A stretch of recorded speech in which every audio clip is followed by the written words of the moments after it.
everybody. Hi, guys. Well, from gorgeous Salt Lake City, Utah, It's Thank God I'm Atheist. the podcast, I'm Frank Feldman. and I'm Dan Beecher. And coming up on the show today, Dan, we're going to be talking about tribes. People. Tribes. And so in-groups, out-groups, and how that might affect your ability as a thinker. Ooh. Yeah. Ooh. Yeah. That's fun. fun. What tribes are you in? We're gonna call out your tribe and what it might mean for you to be a member of it. Yeah, and it might not be a good thing. What? How dare you? How dare you? But first, Dan. Yeah. Oh, Dan. Oh no. Oh, What? Dan. Yes? There is a group in America right now. My heart is just going out to them. Oh. I just feel so bad for. Yeah. Is it the Kardashians? It's a confusing time. It's a confusing time for them. White Christians they're not having. This is not their moment in America. They're having a rough one, yeah. They're kind of having everything handed to them at the moment. And in particular, I want to bring up the case of Franklin Graham. Frank. And his reaction to this week's monumental, truly unbelievable on some levels, decision by the Supreme Court of the United States with regards to LGBTQ rights in the workplace. And the fact that they have decided that current law in the form of the Civil Rights Act of 1964 protects LGBTQ workers from being fired for being, or not hired even, actually, for being LGBTQ. Yeah. The same rights that have been extended to other Americans based on race, national origin, our former understanding of what the word sex meant in there, which was so gender, but now it's been broadened to also include LGBTQ folk, and to be honest, Dan, this I remember when gay marriage 5 years ago, when gay marriage was declared legal throughout the United States, and it was an unbelievable moment. It was an earthquake. It was an earthquake, and it felt there were a lot of emotions, and it was a big day. I honestly felt like I was a little bit more blown over by this. It was this, and in some ways, I think this is a more monumental decision because marriage is one of those things that there's a lot of class privilege essentially in a decision to extend marriage rights, because in a lot of ways marriage was the only thing that the rich gay people couldn't get for themselves. right You know what I mean? And so it really felt like it was this thing that great guys, thanks, you got yourself that, cool. But at the same time, of course, it was huge, and I recognized that. But workplace protections for the community, that's huge. That's essentially everyone, right? And it's definitely the working class members of the LGBTQ community are being covered by this, and in fact maybe even more so, right? And it was shocking. I mean, it wasn't just a 5-4 decision. This was a 6-3 decision. Unreal. Which means that two of the more conservative justices from the majority was written by fucking Gorsuch. I know. I mean, talk about just Gorsuch just wanting to stick his thumb into Trump's eyeball about things. Holy shit. And so big week for the LGBTQ community. But you were saying there's a dark side to this. Obviously, though. A sad side. Oh, if you're somebody like Franklin Graham, oh gosh, he's not going to like this. In fact, he got right onto Facebook to say some things. He says, as a Bible-believing follower of Jesus Christ, my rights should be protected. Oh. Even if my rights. Okay. He says, even if my sincerely held religious beliefs might be in the minority, I still have a right to hold them. The same holds true for a Christian organization. These are the freedoms our nation was founded on. Oh, wow. Well, okay. Nobody's taking away your right to believe something dickish, right? Like True. You can believe that all the live long day. But you as an employer, right? This has now been decided. You don't have the right to let somebody go just because, right? Well, wait, but Frank, wait. What if he thinks it's icky? What if his employee does stuff that he thinks is icky? I know, poor guy. What about that? He has rights, Frank. Well, he has rights. And he says Christian organizations should never be forced to hire people who do not align with their biblical beliefs and should not be prevented from terminating a person whose lifestyle and beliefs undermine the ministry's purpose and goals. And he also says that, and this is kind of interesting, he says that with this ruling by the Supreme Court, it has enacted a new law that adds sexual orientation and gender identity to the 1964 Civil Rights Act as protected classes. Now, just so everybody out there fully understands this, no, nothing new has been made here. They have just simply looked at the word sex. What they've done is they have said that anti-LGBTQ discrimination is sex discrimination. Right. That is the understanding when you look at the words and logically think it through.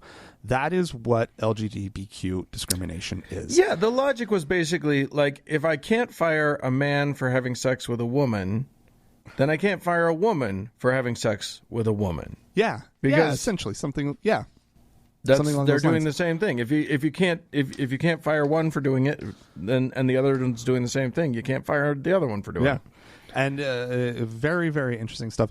And Franklin Graham does sort of bring up a point, and it is something that Gorsuch actually acknowledges in his what he wrote about the whole thing. Right. He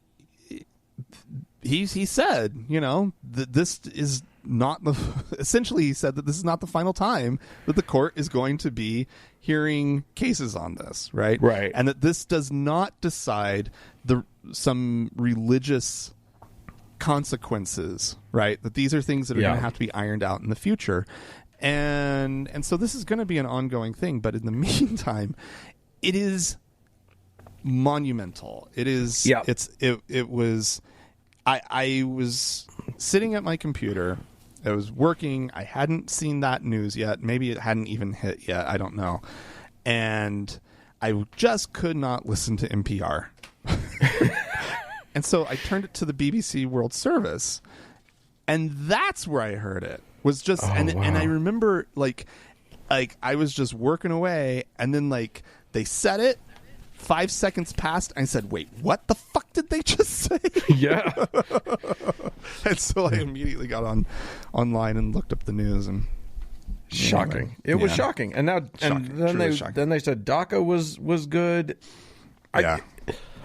The world's topsy-turvy, people. Topsy-turvy. This court, let me tell you, Roberts is really turning out to be a very interesting figure. Yeah, we'll see. On the Supreme Court. He was also... I mean, I know. He comes around and he's been the swing vote a number of times now on very interesting cases. The bizarro is that Gorsuch was involved. And so we'll see. Yeah. We'll see where this goes. And then there was no surprise about frat boy Kavanaugh and his dissenting opinion, but that's okay. That's for another time. Yeah. Speaking of people being fired, I'm going to take us to Washington, D.C., where the National Cathedral, which is an Episcopal cathedral, seat of the Washington bishop. Oh, really? they have announced that they are laying off a fuck ton of people. The 13 full-time positions. What? And 13 part-time positions. And they're going to furlough another 12 full-time positions, all because of COVID-19. They couldn't find another person to furlough. So right? 13. Oh, that's terrible, Dan. Yeah. So It's interesting because they're actually doing okay in terms of donations. And here's what shocks me. That only amounts to 15% of their full-time staff. 13 of them. They have so many staff. What? Why do you need so many staff? It is the National Cathedral. It is. Well, and here's why they need so many staff. Because it's not the donations that are the problem. The problem is they can't rent the place out for events. And that's where they were making a shit ton of their money. And so I guess it's all the events people. You know, the cathedral's been closed since March, and they're not letting tourists in. They're not letting anybody in.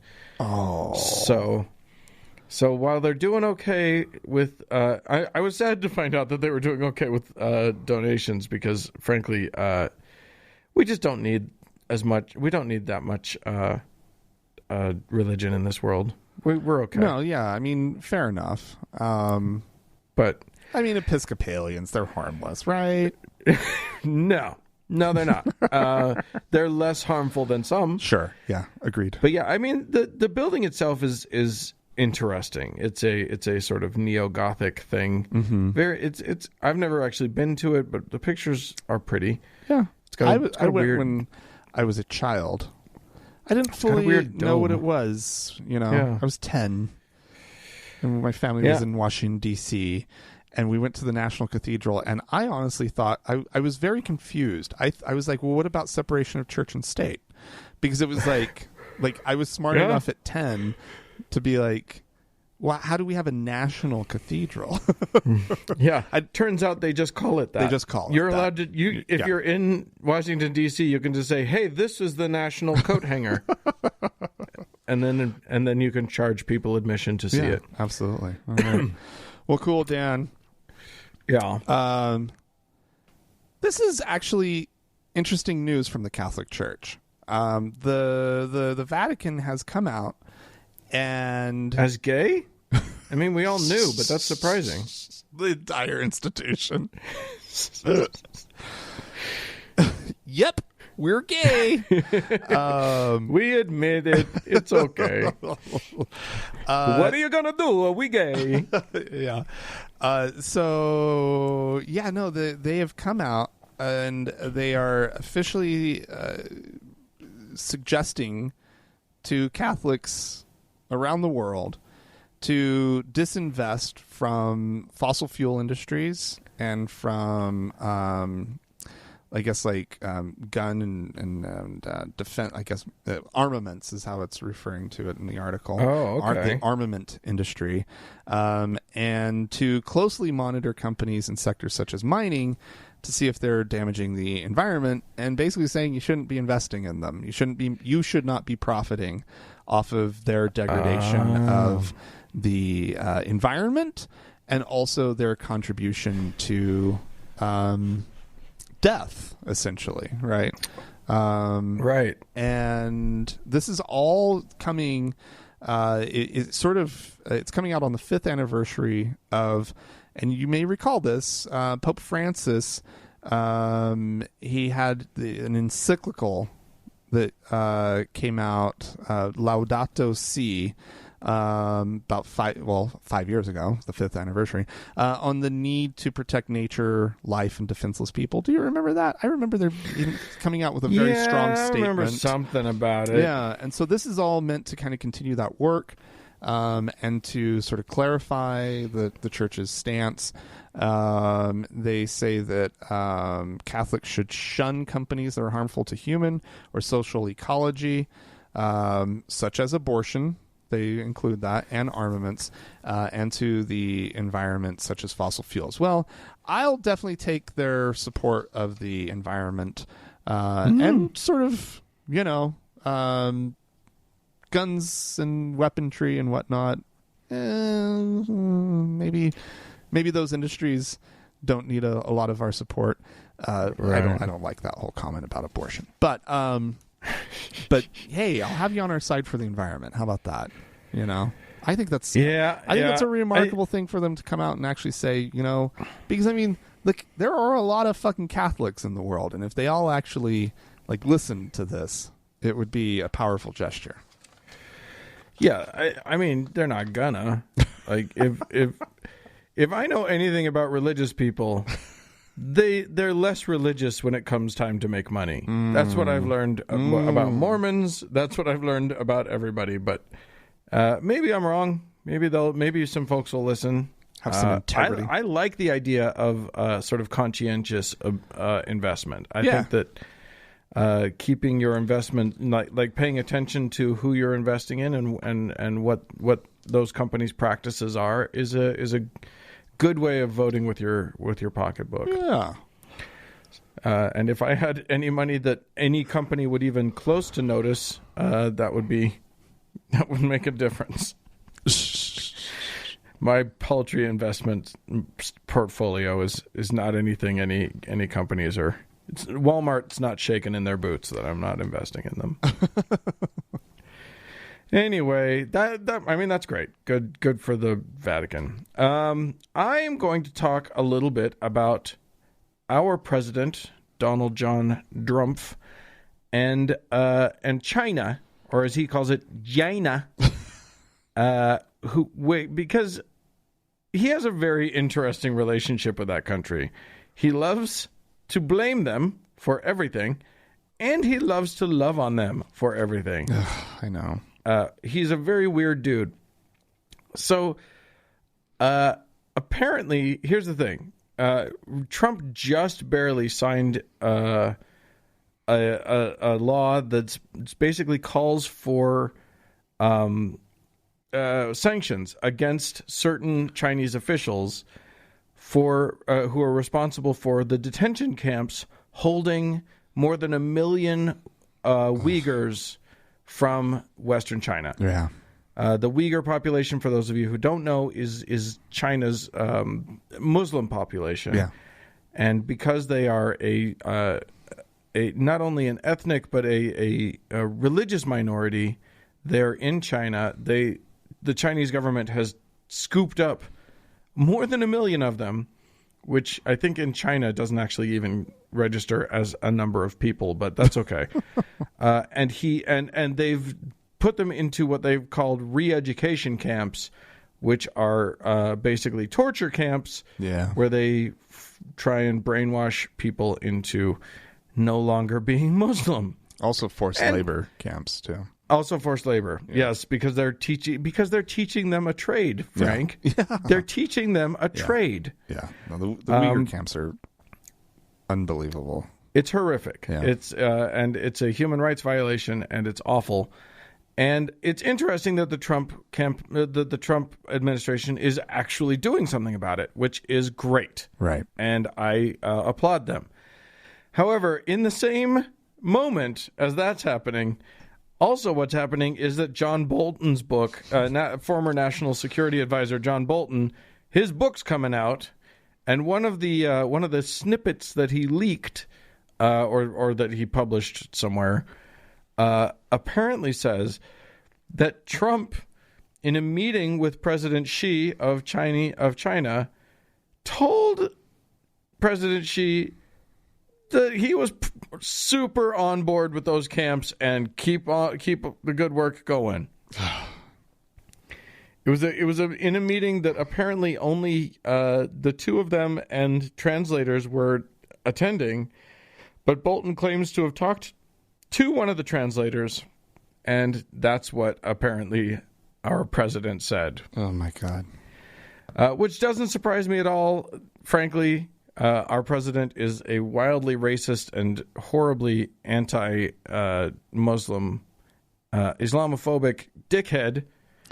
But and if nothing there else, you go. Yeah, and if nothing else, he doesn't care about anybody but himself and his immediate situation, right? Like, it's not even Islamophobia at that point. Like, He just doesn't fucking care, right? Some head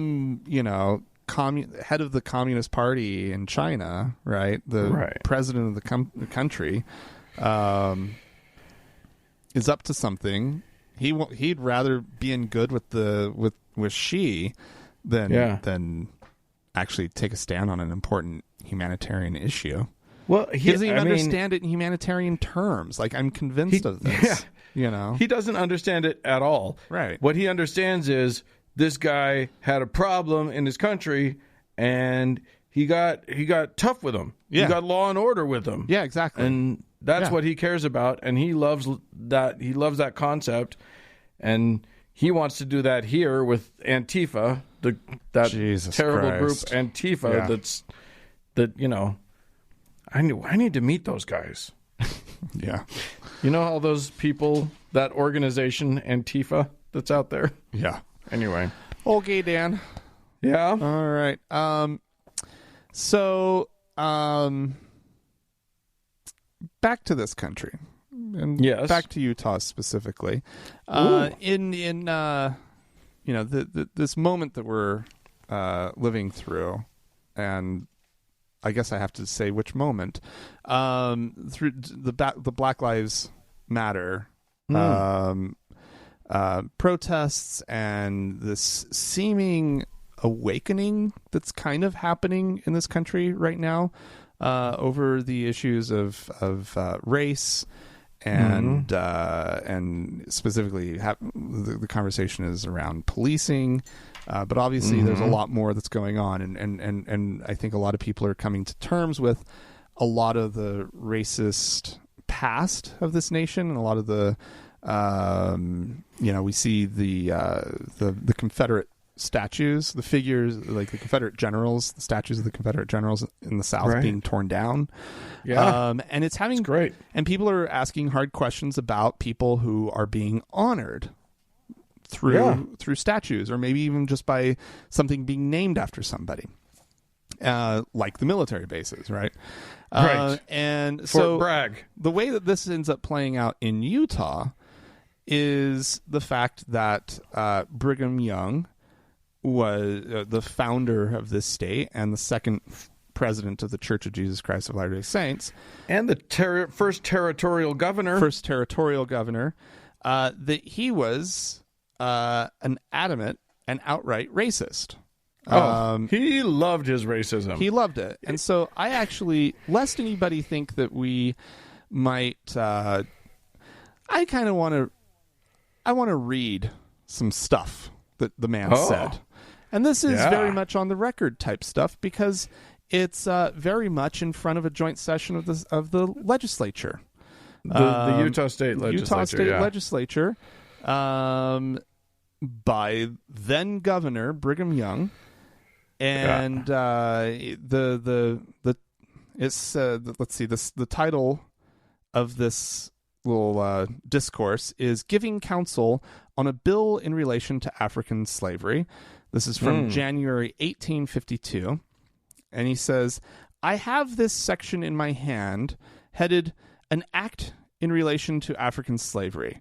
I have read it over and made a few alterations. I will remark with regard to slavery, inasmuch as we believe the Bible, inasmuch as we believe in the ordinance of God, in the priesthood and order and decrees of God, we must believe in slavery.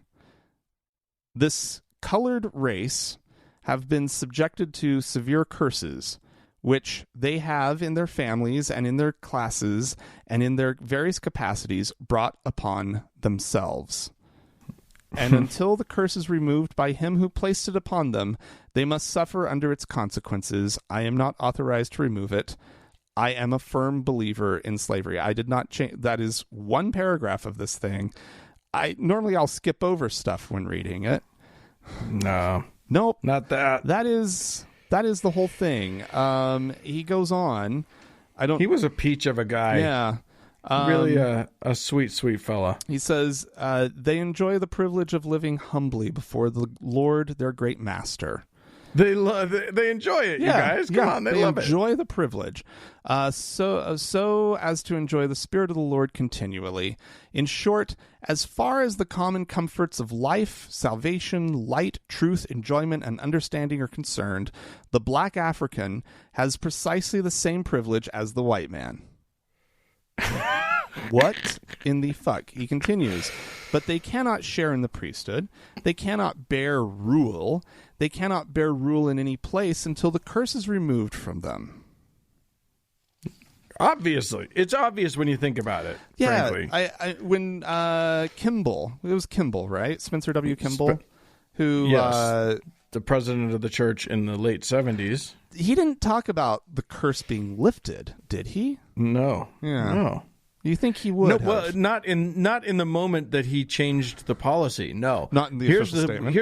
Here's what he did. The times that he did talk about it were in his book when he talked about because this was part of Mormon lore. Because here's the thing: in the Book of Mormon, it talks about these two groups who one of them was good and righteous, and they were white and delightsome, and the other was wicked and evil, and the Lord cursed them and marked them with darkness. Right. So whiteness was this sort of privilege, and darkness was the mark of evil.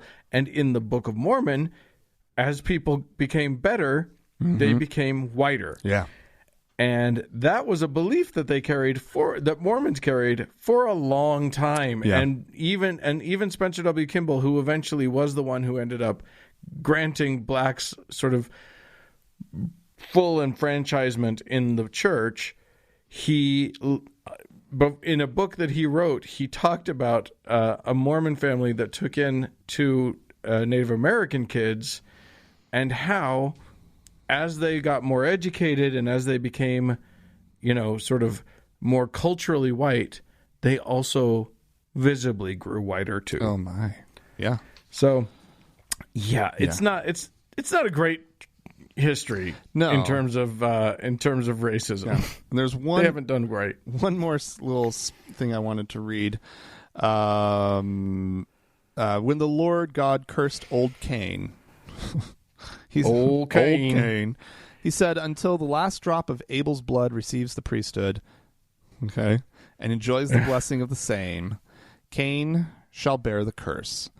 Then Cain is calculated to have his share next, and not until then. Consequently, I am firm in the belief that they ought to dwell in servitude. So I would say when picking people to sort of honor from our past, the time might be over for Brigham Young. Not that I was one who was like, oh yeah, Brother Brigham, but I didn't mind his statue downtown. I was always kind of like, he founded the city, place, whatever, brought the people over, whatever. Now, my understanding is that the church owns that statue, so it's not going anywhere. And of course, Brigham Young University, they're not changing the name. They would never. They would have to acknowledge their racist past. And to be honest, they'd have to deal with their racist present, because if they didn't have a racist present, they wouldn't have any problem dealing with their racist past. Right. Right? Yeah. And so totally, every time they refuse to acknowledge this reality, they're just being a bunch of fucking racists. And that's my take on it. There you go. Yeah, I mean, listen, Brigham Young basically was driven into this valley by Green Flake, a slave. So the man he accepted slaves as tithing to the church. Jesus Christ. Are you serious? I didn't know that. Yeah. So there's actually a new book that I'm really looking forward to reading by Joanna Brooks. About white supremacy and Mormonism. Dig into that. Definitely. I am going to talk to you now about. I'm going to take us up to Boise, Idaho, the fair city. the city of trees, Dan. Is it the city of trees? Boise itself. Yeah, city of trees. They've got Is that what that means? They have trees. They do. No, they have a beautiful little river park thing close into like the town itself, and there's just so many trees. Okay, good. There's a thriving arborist community. I like Boise a lot, actually. I do too. Another thing that they have is the Cathedral of the Rockies. Oh, which is a large United Methodist church. Okay. And home of, as many cathedrals do, they have some beautiful stained glass windows. And one of their stained glass windows depicts historical figures from these United States. Oh. There's George Washington. Uh-huh. There's Abraham Lincoln. And, of course, you wouldn't want to do a historical trifecta without Robert E. Lee. Oh, no. Yeah. Oh. He's just been chilling there. That's the Confederate general. No. Who has been on their thing since the 60s. Oh, boy. Just sort of sitting there looking out over the congregation as they worshipped. Well, I'm here to tell you that this is a good news story. Oh? Because that church has put up a whole bunch of signs all around it that say we repent. They've put it on their website, and they're taken generally down. Nice. They're getting rid of him and replacing him with an African American. They have not yet decided who it will be. Well, but good on them. Good on them. They're going to do the right thing and take the shameful racist out, who is apparently dressed like a unicorn. It's very funny. Or not a unicorn, a leprechaun. He's both equally absurd. Yes. He's in a bright emerald green suit with matching bow tie. What? In the image. I think they were just going for color because, stained glass, but he looks ridiculous. I wish he like actually had a unicorn on his head. That would... Well, that's what they should do, is put a horn on there. Yeah, no, get two of them. Actually, you know what? There's a little thing that sort of pokes up out of it. Anyway, they're actually doing the right thing. They're actually getting rid of it. I made the choice to go and find someone who was reporting this that had a comment section. Oh, yeah? Okay. And you will not be surprised to learn that Idahoans and many Americans are not taking this the right way. They are upset. They are furious. Yeah. And can we just say, for the record, that this does not erase any history? No. That, in fact, books are still around. Yeah. And that who we venerate is not the same as who we remember. Right. Those are two different concepts. Right. In fact, I honestly think that with a lot of these things that are being taken down, that I hope that they don't have to do something with it immediately. Like, they can just take it down right now, but put it in a back room, crate it up, and when the time is right, create some sort of if you can put it in the right museum or something that can put it in historic context, right? That can talk about this moment and talk about who these figures are and talk about why it was taken down.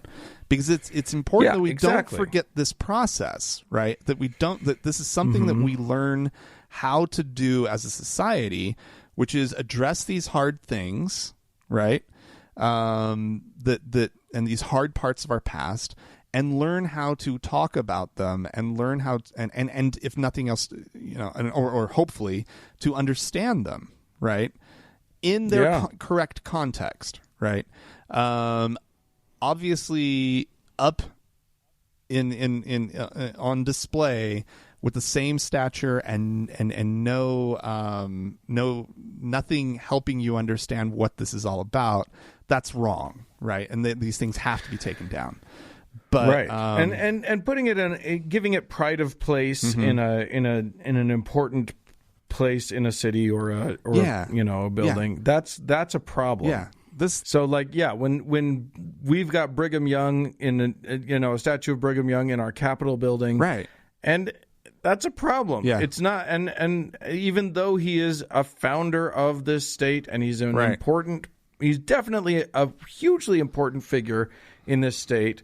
He also ordered the massacre of hundreds of Native Americans, and he was also a very bad man, as well as the good things that he did. Right.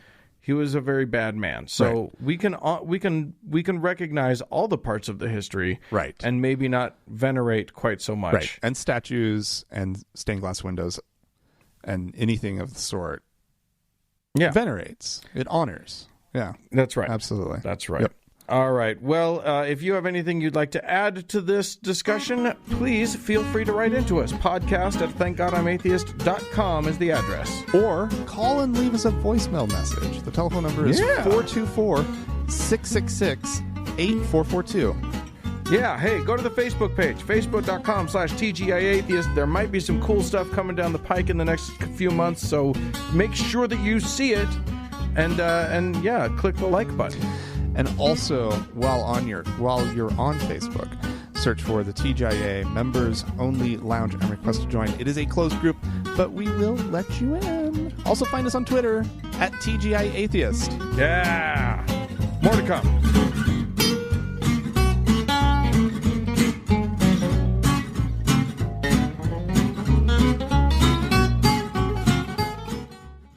Hey, Dan.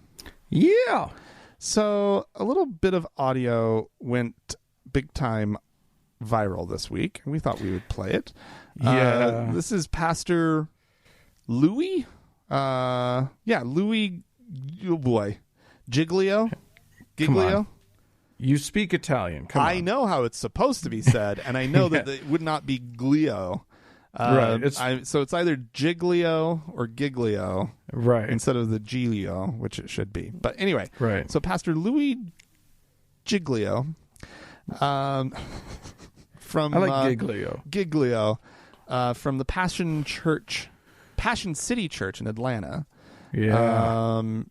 He got himself into some hot water. Did he ever? He was talking now for just for reference. He's talking to a Christian rapper, Lecrae. That's a black man. It's important that you know that the whole time he's talking, he's looking directly at a black man who is nodding, but he made it clear later on was not okay with what was being said in the moment. So let's hear what he has to say about race relations in America. But I want to flip that upside down, because I think the other side of it is true with our nation's history. We understand the curse that was slavery, white people do, and we say that was bad, but we miss the blessing of slavery, that it actually built up the framework for the world that white people live in and lived in. And so a lot of people call this white privilege, and when you say those two words, it just is like a fuse goes off for a lot of white people, because they don't want somebody telling them to check their privilege. And so I know that you and I both have struggled in these days with, hey, if the phrase is the trip up, let's get over the phrase and let's get down to the heart. Sure. Let's get down to what then do you want to call it. And I think maybe a great thing for me is to call it white blessing, that I'm living in the blessing of the curse that happened generationally that allowed me to grow up in Atlanta. The blessing of the curse, Frank. The blessing. It's such a blessing being white. It is like I would almost call it privileged. I would almost say that the term white privilege is exactly the right term. Might be better phrasing.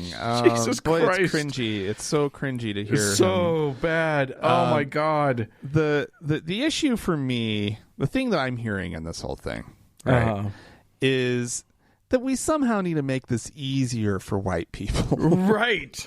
Exactly. I'm just like, no, come on. The issue is not the word white privilege. right? Right. That's not this the is problem not here. the issue. Right? This is not the problem in America. Is that Oh my God. white people? Well, I guess there is a problem that white people are so sensitive in their privilege that you can't even point out the privilege. Right. And I don't think that it should be watered down to try to get some people to come on over. Because if you want them to buying soften the blow to this whole discussion, and the thing that gets them over to the discussion is their acknowledgement of their white blessing, you've gotten them over for the wrong discussion. Yeah. Completely. Yeah. Like, not only that, half of the problem of what's happening here is that the people who are privileged part of the privilege is they live in a world of comfort. Yeah. And in order to understand the actual world, the real world that people who aren't privileged live in, they have to get a little discomfort. Yeah. You gotta actually learn that the comfort that you have is at the expense of someone else, and it's not how the rest of the world lives. Right. So I'm sorry if it makes you a little uncomfortable to hear that you are privileged, and for someone to say that you should check that privilege. Yeah. That's the point. Feel uncomfortable. Yeah. Yeah. Holy oh my shit. God. That's just like the worst thing. It's so cringy. It's so. He later apologized. He recorded a quasi tearful apology. What? I didn't watch the apology. What does he say? It was okay. It wasn't great in that he didn't demonstrate in any way that he understood why it was bad. He just understood that it was bad. And to me, that's not a very good apology. To me, if you really want to apologize, you have to show everybody that you understand why what you did wrong was wrong, why people are upset with you, right. And you have to acknowledge that upset, and you have to apologize to the thing that you did. Yeah. And what he did was, I'm sorry that I used the word white blessing. That's not what's in my heart, And right. I honestly think the guy's heart is actually in the right place. He wants to help he wants to be part of the solution, but he's one of these white people that doesn't actually want to listen to everybody. He wants to tell the black community how to make their lives better by cushioning the blow for the white folk. Right. Yeah. Well, we need to figure out how to make this whole racism thing easier for those that benefit from it. Maybe we can just build them a ramp down from racism instead of making them sort of climb their way, find their own way down. Maybe we can ease them out of their racism. That'll work. It just sucks so bad. We're in a rough time, people. But hey, NASCAR of all people, of all organizations, is taking great strides to anti-racism. So there's hope in the world. As far as I'm concerned, seriously, I'm not kidding you. When NASCAR had all of their racers do an anti-racist video and then banned the Confederate flag at all of their events. Yeah. That has given me more hope than almost anything else in the world. Yeah. Right now. I'm sorry. You mean the loser flag, right? Right. And a lot of jokes went out on the internet about how the final lap flag that they wave is still a Confederate flag because it's just white. God. Anywho, we had some folks write into us, which we should talk about. This one is from someone calling themselves Jam Nasty. I don't approve of that. It's fine. Anyway, Frank, Dan, I was talking with a good friend that works in the welfare department, and we got on the topic of food stamp fraud. Well, I guess it is a real problem, and the biggest offenders by a large margin are polygamous Mormons. Yeah. I guess all the wives married through the church and not necessarily recognized by the government agencies all file independently and get the maximum benefits. Then they open up a small grocery store for their little weird community. I guess there's a bust for one of these operations every couple years or so. She says it's a real problem. Now, I never knew about the grocery store side of it. I'd always heard about the polygamous wives like being on food stamps. Yeah. Right. Yep. And I always thought that was kind of like, well, okay, whatever, Right. No way. They'll open up a little store. And so, that is genius. Yeah. Jam Nasty goes on to say, now I will admit I have not fact-checked this personally, but my friend has been managing that department for about 10 years or so I figure she'd be privy to that sort of thing. Oh, that's amazing.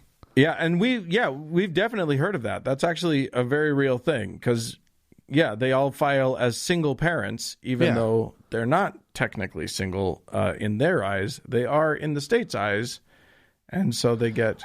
they might as well, bleed the they have a phrase for it, right? Bleed the demon or bleed the beast or something like that. Bleed the beast, yeah. Yeah, something like that, yeah. Exactly.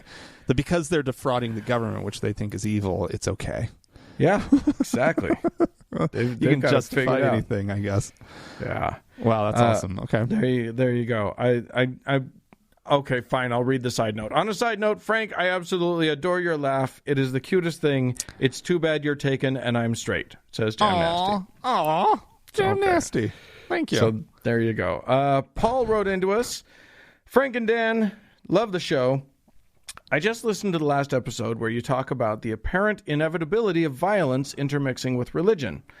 Although I'm an atheist now, I spent decades in the Brethren of Christ denomination in South Central Pennsylvania.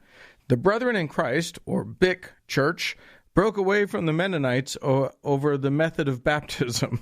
Mennonites poor, BIC believe in the total immersion, but retain the Mennonite commitment to nonviolence. Okay. Conscientious objection to violence precludes Mennonites and BIC members from joining the military and participating in any activities that could be described as violent. There is also a very strong emphasis on service and commitment to making life better for those less fortunate. The Mennonites and BIC join hands and to lend a hand in the Mennonite Disaster Service and the Mennonite Central Committee on many very worthy projects. This exemplary form of evangelism made it very difficult for me to separate myself from the church because I still believe that a commitment to nonviolence and community service are essential to being a decent human being. I left the church over belief issues, but I still maintain a close relationship through friends and family to the Mennonite and BIC ideals of nonviolence and community service. So here is one, I think, shining example of a nonviolent religion. Perhaps this is just one example that proves the rule. The genuine expression of loving one another made it very hard to separate over belief issues when I realized I just couldn't believe the God stuff anymore. So thanks, Paul, for that. Yeah. I just did some cursory looking around, poking around at the BIC and the Mennonites, and I love those ideals, and I think that those are beautiful. I think that if the organization got bigger, and was actually like, I don't know, violence is just inherent in humans, and I did find plenty of examples of misogyny and problems with violence towards women and that being silenced in the community and that sort of thing. There's always going to be violence, but I suppose it's not fair to say that it's inherent to all religion. It just seems to crop up every time. So maybe the Brethren in Christ are great and they're actually nonviolent and they'll stay that way. I find it hard to believe, personally. Well, and it definitely, though, speaks to Paul's experience with them, and that's wonderful. And actually, and I don't mean to shit on them. I don't know much about them, but I'm glory be if anybody is espousing nonviolence, I'm all for it. Yeah. All right. Well, Dan. Yes. We have some people to thank on Patreon. I'm excited to do it. I'm ready to participate. All right. Well, we have one new deacon. Okay. Having signed up. Claire, thank you. Oh, Claire, we have thanks. 2 new teachers. Lord Elpis and Sonia. Okay, wonderful. So thank you, guys. Thank you to the both of you. What these fine folk did, they went to thankgodimatheist.com and clicked on the support tab and followed the links on over to Patreon, where we have a campaign running. And we're actually pretty close to our next goal. And they got the priesthood. And that's what's amazing. They are now full-fledged priesthood holders.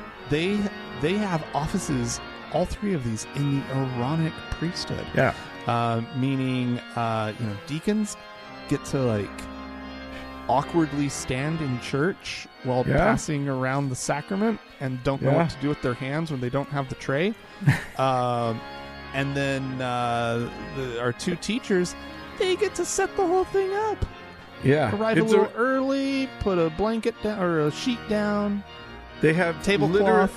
And literally, and this is a guarantee from me, from us, if you sign up with us, the priesthood that we bestow upon you has exactly the same amount of power as the priesthoods of any religion in the world. Oh yeah, no, this is the real you will receive deal. all of the magic that comes with any form of priesthood. So, rock and roll, baby. Anyway, we love all of you. Yeah. And as always, we have our top donor, yeah. our Lord and Savior, Dennis.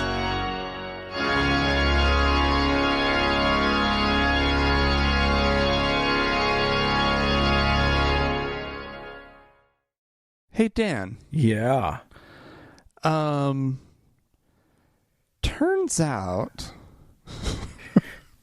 that we all belong to different groups. Yeah, here's the thing about human beings. We're kind of shitty by ourselves. You put one human out into the middle of the wilderness, we're not like wolves. We don't do well. We do poorly. Right. We're not like other animals. So we have developed evolutionarily the need to be a member of a group. Yeah. And boy, do we do it. We are social critters. But here's the problem. We are also evolutionarily programmed to choose our groups over anything.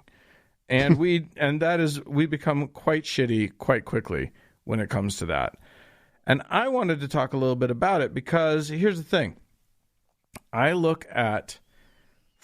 talking to a friend of mine who's a philosopher, and he was talking about we were talking about people who are in religion and especially in cults or whatever, and how hard it is to get someone out. Literally it's a deprogramming to get someone out of a religion or a cult. Mm-hmm. Yeah. And how crazy that is. And then we started talking about how that kind of applies, how groupthink, how tribalism in humanity becomes more important than facts, than logic, than anything. And it ends up trumping, like, smart people, with great brains and PhDs and education stuff, still believe in young Earth. You know what I mean? Yeah. Like, it's once you allow your mind to be indoctrinated into something and you've chosen a group, and that's your tribe, and that's your group, whether it be your religion or your political party or your, members of your race or any number of things, your brain stops thinking right. It's this. It's an amazing. I mean, and one of the things that very clearly happens is that humans we compartmentalize. So our brains work really well in certain places. You know what I mean? Like we can, like you can still go, oh, okay, well, I've got a toe fungus, and science has worked out how to sort out a toe fungus, so I will believe science. Right. And then when science says COVID-19, well, the science knows about that. We don't know. There's a lot that we don't know, but we have these great recommendations from very smart science people about what we should do, except that somebody decided to politicize it. Yeah. And I'm not going to say who it was, but his initials are Donald Trump. And he decided to make it a question of political party and affiliation. Yeah. And suddenly, half the country thinks it's a hoax, or that it's not as bad as a cold, or that it's that it's just overblown by the mainstream, lamestream media. And suddenly we've got a whole bunch of people giving themselves a horrible disease because they don't believe it. And that's a problem. Yeah. It's shocking where it will take you. Like, you know, like just talking to my parents who are Fox Newsy types. Right. They won't hear it. Yeah. And my mom and I actually kind of got into this thing where I'm like, and I didn't know, I should have, but I didn't know that the word scientist was a little bit of a trigger. What? Yeah, I was like, but the scientists and bloody well, and she's like, the scientists? You believe in them? And at the moment, I was so incensed by just her dismissive attitude about the scientists that I even failed to be like, you know who my partner is, right? Right. You know what he does for a living, right? like, don't just think about who you're talking to first, right? Yeah. Like, and I was just like, what in the fuck? And, you know, like, and again, exactly like you say, boy, those doctors at the cancer hospital, they're miracle workers. Oh, yeah. Right? Yeah. And that amazing drug, that unbelievably amazing drug that cured my father's stage 4 lung cancer. Right. Yeah. He's still alive. And they acknowledge the science. Right, yeah. in that regard. They know what it is, and they flat fucking refuse to I don't know how they compartmentalize it. I don't know how they push one bit and not that. Yeah. Right?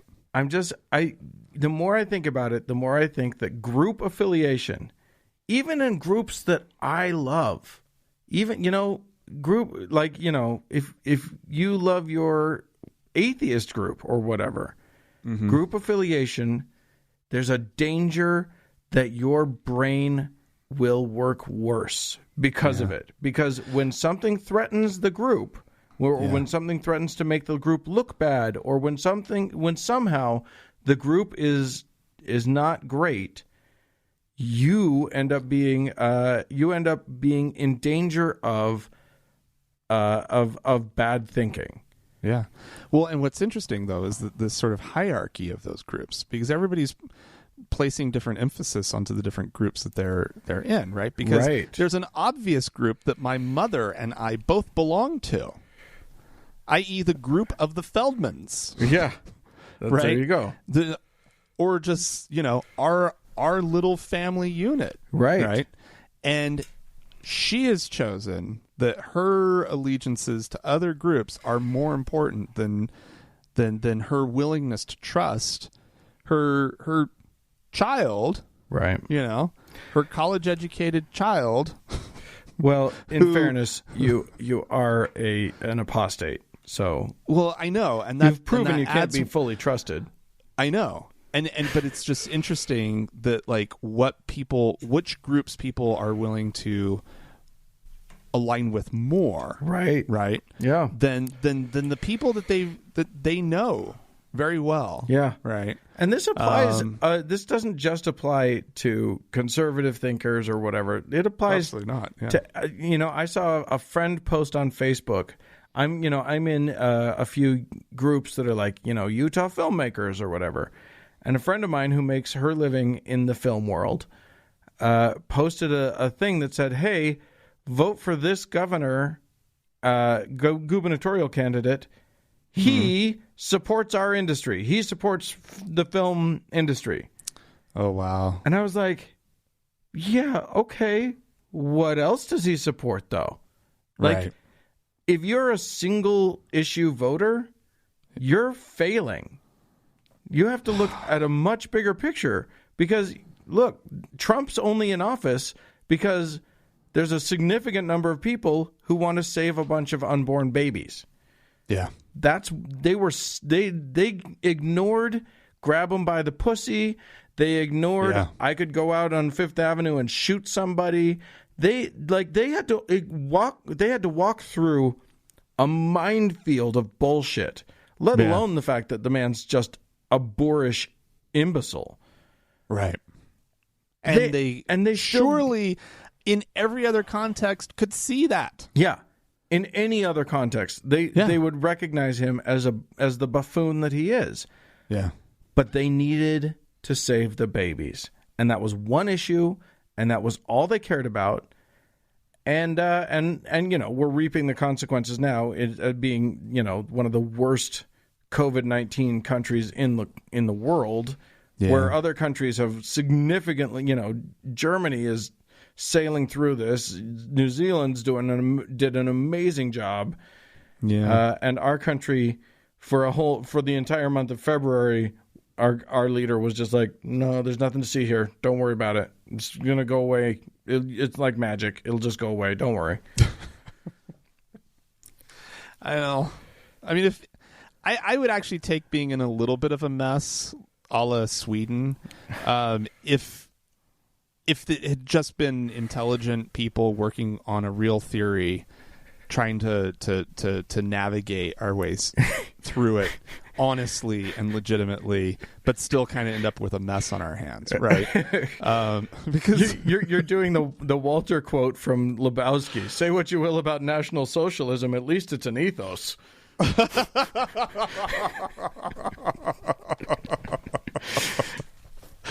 You know what I mean, though? Yeah, totally. I would much rather be in that situation than just rudderless and like just nothing except crass political self-interest being what's leading us down this road. Yeah, exactly. It's amazing. The guy who literally said we should stop testing, then we'd have fewer cases.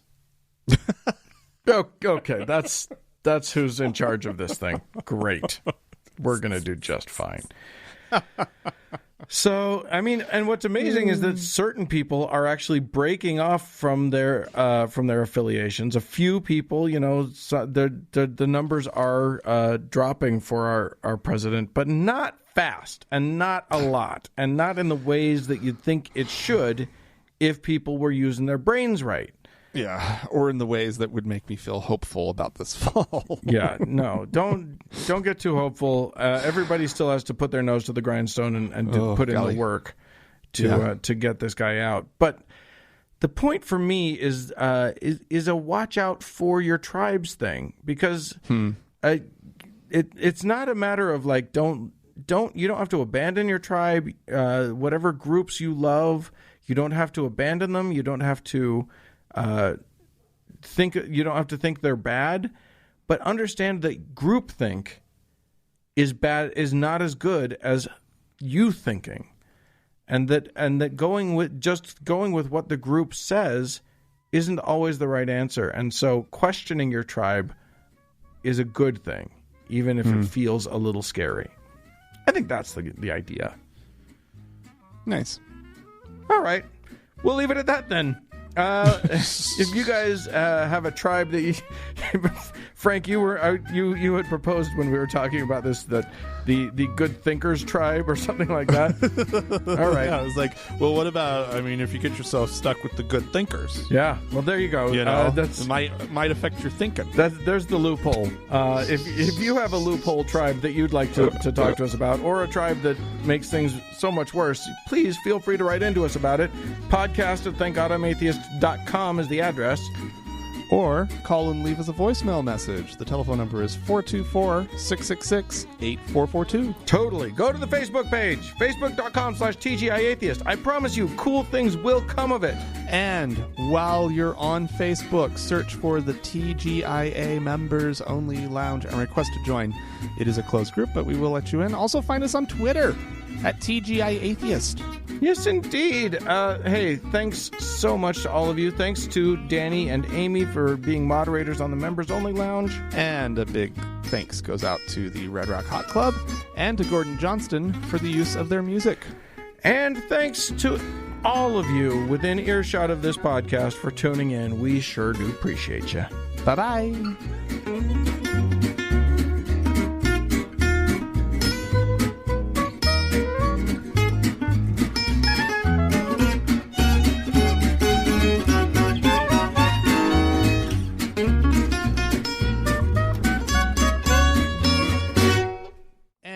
Coming up today on the show, Dan.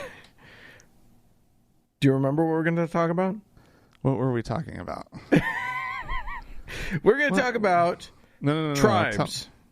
Tribes, okay. We're going to be talking about...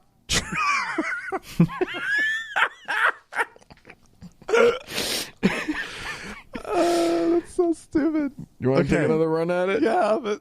Start with coming up on today's show.